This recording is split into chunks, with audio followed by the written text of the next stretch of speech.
let's discuss the faint young sun paradox. So what the faint young sun paradox says is that early on in Earth's history, when the sun was still very, very young, it had an output that was 25 to 30% lower than its present day solar output. We call that solar output luminosity, and it's represented on this graph up here on the y-axis. And this is a secondary y-axis, which you should now be more familiar with from your last lab activity.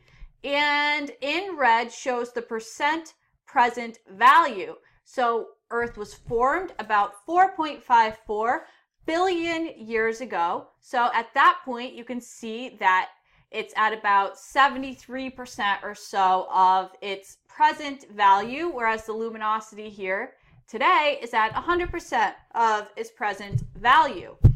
Now, we're going to break this down because I know there is a lot going on here.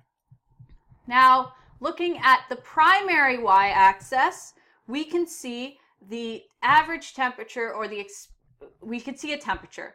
And we have a few different curves here showing temperature trends.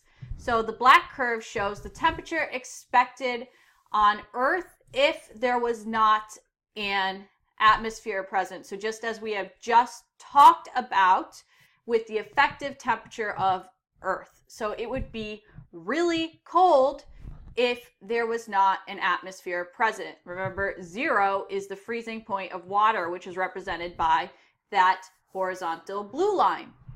So now this other curve shows the expected temperature on Earth with the present atmosphere. So looking at the exact composition of Earth's present day atmosphere. So about 78% molecular nitrogen, 0.04% carbon dioxide. So looking at that, and so what you can see is that we have life beginning at about 3.5 billion years ago, where if the temperature was like minus 40 degrees Celsius, we would not have had liquid oceans. And so this is a paradox. Why was it that we were able to develop life on Earth under such cool conditions? Well, geologic evidence suggests that the conditions were actually not that cool. And there are a couple different theories behind why that may be.